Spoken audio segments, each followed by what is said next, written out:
일본의 적반하장 모습이 또다시 전해졌습니다.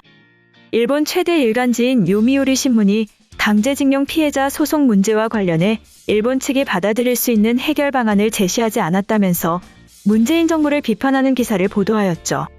지난 31일 요미우리는 전날 법원이 일제강점기 강제징용 손해배상 청구 소송에서 일본 제철에 한국 내 자산에 대한 강제 매각 명령을 내린 소식을 전하며 한일 관계 악화가 가속화될 것이 틀림없다고 보도하였는데요. 요미우리는 일본 정부가 강제징용 피해자 소송 문제와 관련해 일본 측이 받아들일 수 있는 해결 방안을 제시하라고 요구해왔지만 문 정부는 사법 판단의 존중과 피해자 중심주의라는 원칙론을 고집했으며 원고 의견 청취 자리만 마련했을 뿐 해결 방안을 제시하고 설득하는 작업은 진행하지 않았다고 지적하였습니다. 그러면서 원고 중에는 일본 기업에 의한 배상을 강경하게 요구하는 그룹이 있다며 문재인 정부가 귀를 기울일수록 대법원 판결 이행 쪽으로 기울 수밖에 없는 구도라고 주장하였는데요. 요미우리는 이어 역사 문제에 정통한 한국 정부 관계자를 인용해 문재인 정부의 행태는 정권이 바뀐 뒤 문재인 정부는 아무것도 하지 않았다는 비판을 피하기 위한 변명 공작이라고 지적했다고 보도하였습니다. 하지만 일본 언론의 이러한 주장은 삼권 분립이 필수인 민주주의 국가에서 법원의 판결을 정부가 조절해야 한다는 어이없는 주장일 수밖에 없는데요. 신문은 문재인 정부가 내년 5월 임기 종료까지 해결 방안을 제시할 가능성은 낮다면서 한일 관계에 큰 현안은 차기 정부에 인계될 것으로 보인다고 덧붙였습니다. 한편 일본은 한국의 임기를 질투하며 자신들과 비교하고 있다는 소식이 전해졌죠. 지난 20일 일본의 군사 저널리스트인 타케우치 오사무는 일본에서 한국의 K9 자주포가 호주에 판매 계약을 맺은 것을 보도하면서 한국의 방산산업에서 정부가 어떠한 프로세스로 기여하였고 거래하는 상대 국가의 희망사항을 적극 반영하였으며 부품 조달 같은 거래 국가에서 신경 쓰는 부분에 대해서도 적극적으로 대처하여 성공적인 영업 사례를 만든 것을 보도하였습니다. 지난 12월 13일 호주의 스콧 모리슨 총리와 한국의 문재인 대통령이 캔버라에서 정상회담을 개최하였고 한국이 개발한 K9 155mm 자주포와 K9의 탄약을 보급하는 K10 탄약 공급차를 호주에 수출하는 것에 합의하여 같은 날 K9 및 K10의 제조 브랜드인 하나 디펜스와 호주의 방위자재기관 간의 계약이 체결되었다는 소식이 전해졌죠.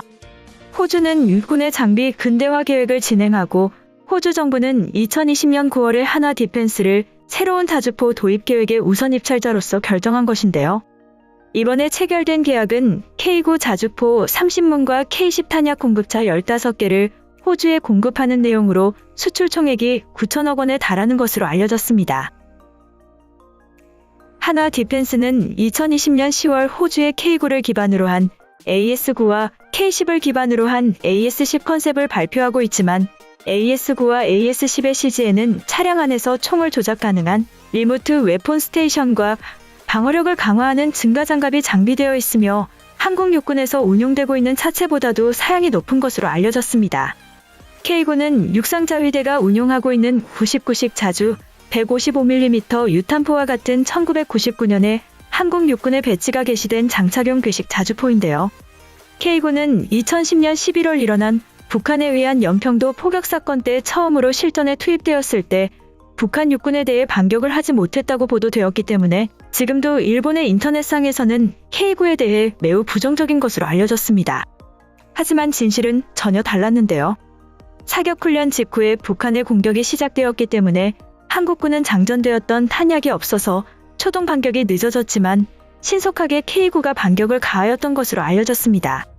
이러한 사실이 알려지자 K9는 세계 무기 시장에서 높은 평가를 받고 있었고 K9는 2021년 12월 시점으로 핀란드, 노르웨이, 인도, 에스토니아 4개국에서 사용되고 있고 이집트를 대상으로도 수출을 위한 대화가 진행되고 있는 것으로 알려졌죠. 그리고 이러한 소식이 일본에 전해지자 일본 네티즌들은 부정적인 반응을 보였는데요.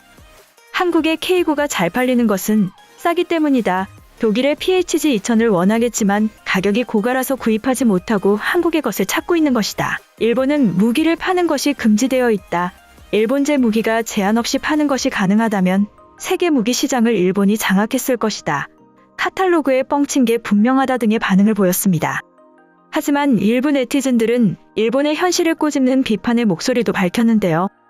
일본은 애당초 수출을 한 번도 실천해본 경험도 없고 가격만 비싸서 팔 수도 없다. 일본의 가전이 끝나버린 것과 같이 군수시장에서도 일본은 완전히 망했다. 댓글을 보니 일본인들은 열등감을 이렇게 표출하는 것 같다. 실제 성능 테스트하고 산 것이고 평가도 좋은 상황인데 일본인들은 인정하지 않으며 정신승리만 하고 있다 등의 반응이 보였죠.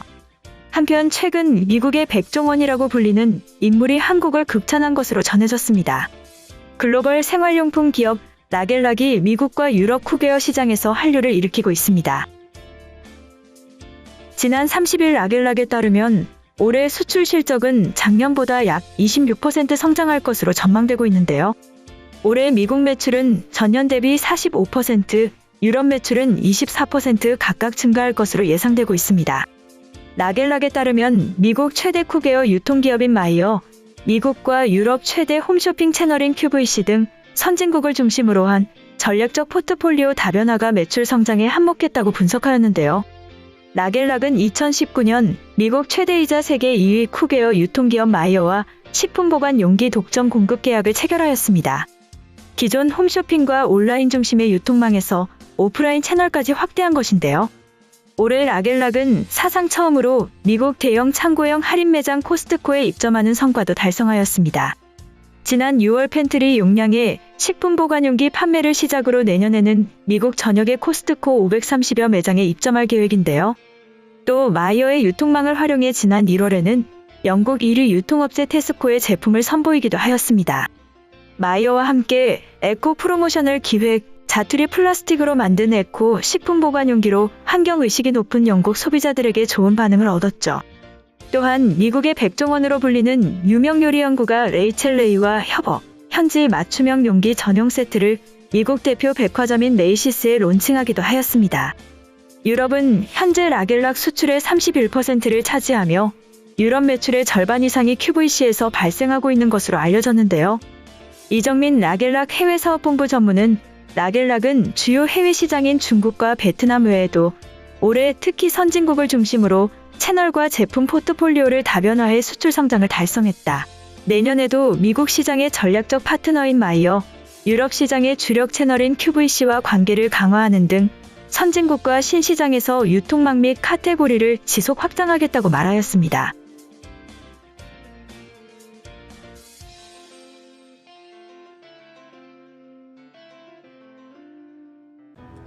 이번 영상은 여기까지고요. 제 영상이 도움이 되셨거나 세계 속 반응 더 보고 싶다 하시는 분들은 구독과 좋아요, 알람 설정까지 부탁드립니다. 다음에 또 봐요.